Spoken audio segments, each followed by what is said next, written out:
হরে কৃষ্ণ। গীতা ৩য় অধ্যায় কর্মযোগ।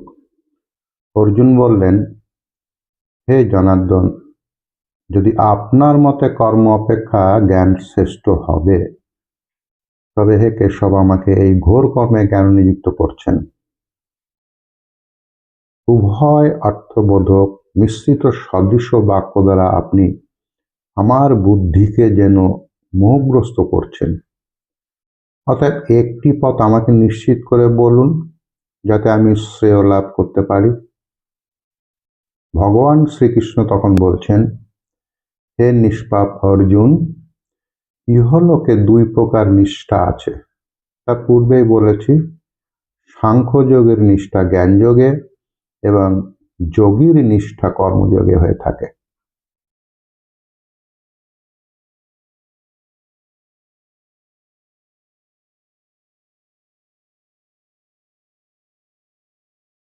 কর্মারম্ভ না করলে মানুষের নৈষ্কর্ম অর্থাৎ যোগনিষ্ঠা সিদ্ধ হয় না, এবং শুধুমাত্র কর্মত্যাগ করলেই সাংখ্যনিষ্ঠা সিদ্ধ হয় না।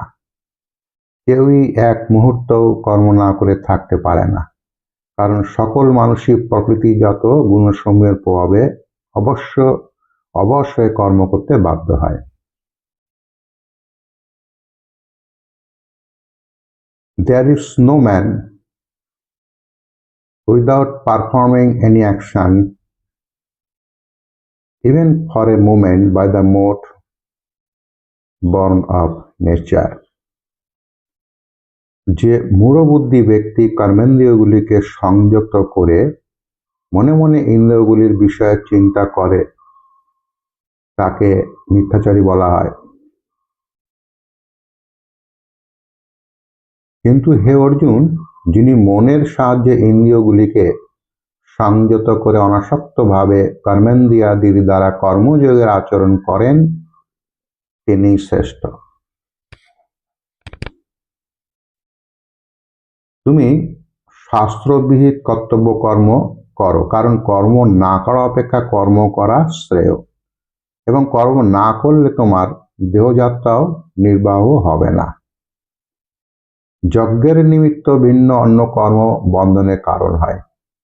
অতএব হে কৌন্তেয়, তুমি আসক্তি শূন্য হয়ে শুধুমাত্র যজ্ঞার্থে সকল কর্ম করো। প্রজাপতি ব্রহ্মা কল্পারম্ভে যজ্ঞের সঙ্গে প্রজা সৃষ্টি করে বলেছিলেন যে, তোমরা এই যজ্ঞের দ্বারা সমৃদ্ধ হও, এই যজ্ঞ তোমাদের অভীষ্ট ফল প্রদান করুক।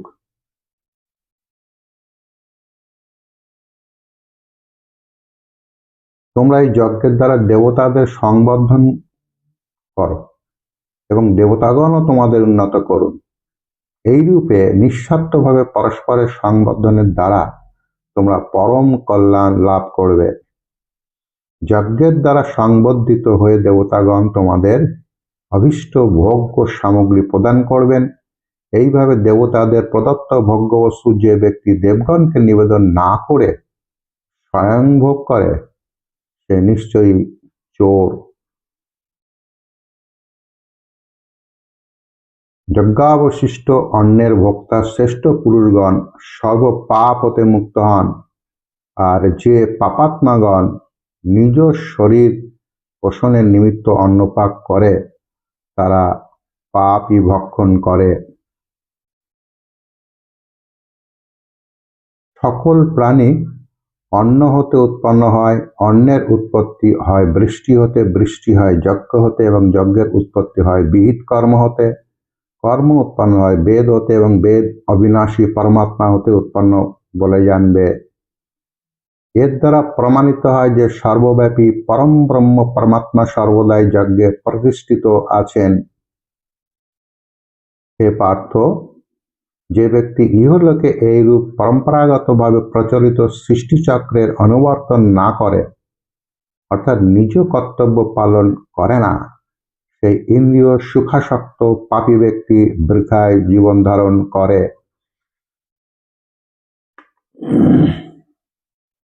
কিন্তু যিনি শুধু আত্মাতেই রমণ করেন, আত্মাতেই তৃপ্ত ও আত্মাতেই সন্তুষ্ট, তার কোনো কর্তব্য থাকে না। সেই মহাপুরুষের ইহজগতে কোনো কর্ম করা বা না করার কোনো প্রয়োজন থাকে না এবং কোনো প্রাণীর সঙ্গে তার কিঞ্চিত মাত্র স্বার্থের সম্পর্ক থাকে না। অতএব তুমি আসক্তি রহিত সর্বদা যথাযথভাবে কর্তব্য কর্মের আচরণ করো, কারণ আসক্তি রহিত হয়ে কর্ম করলে মানুষ পরমাত্মাকে লাভ করে। জনক প্রমুখ জ্ঞানীগণ নিষ্কাম কর্ম করে মোক্ষ লাভ হয়েছিলেন। সেই জন্য লোক সংগ্রহের নিমিত্ত তোমার নিষ্কাম কর্ম করা উচিত। শ্রেষ্ঠ ব্যক্তি যেমন আচরণ করেন, অন্য ব্যক্তিরাও সেই রূপ আচরণ অনুসরণ করেন। তিনি যা কিছু প্রমাণ রূপে নির্দিষ্ট করে দেন, সকল মানুষ তাই অনুসরণ করে। হে পার্থ, ত্রিলোকে আমার কোনো কর্তব্য কর্ম নেই এবং প্রাপ্তব্য কোনো বস্তু অপ্রাপ্ত নেই, তথাপি আমি কর্মে ব্যাপৃত থাকি, কর্ম ত্যাগ করি না।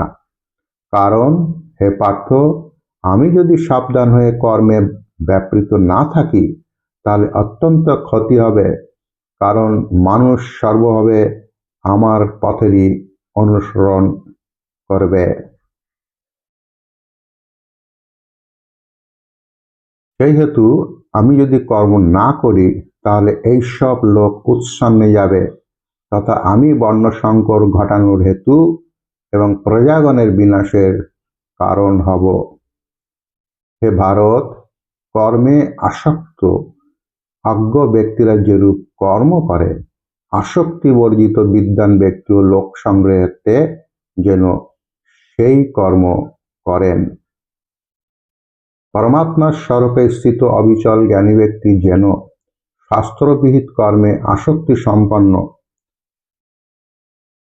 অজ্ঞানী দিগের বুদ্ধিভেদ অর্থাৎ অশ্রদ্ধা উৎপন্ন না করেন, উপরন্তু স্বয়ং শাস্ত্রবিহিত সমস্ত কর্ম যথাযথভাবে অনুষ্ঠান করে তাদের দ্বারাও সেইরূপ করাবেন।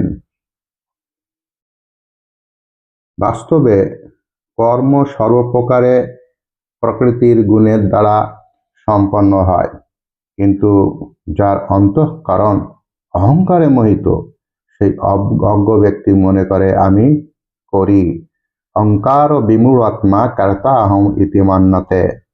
কিন্তু হে মহাবাহ, গুণ বিভাগ এবং কর্ম বিভাগের তত্ত্ব জানেন যে জ্ঞানী যোগী, তিনি গুণই গুণেতে প্রবর্তিত হচ্ছে এরূপ জেনে আসক্ত হন না। প্রকৃতির গুণে মোহগ্রস্ত মানুষ গুণ এবং কর্মে আসক্ত হয়ে থাকে, সেই অবুঝ অজ্ঞ ব্যক্তিদের জ্ঞানী ব্যক্তির বিচলিত করা উচিত নয়। হরে কৃষ্ণ। আজ এই পর্যন্ত।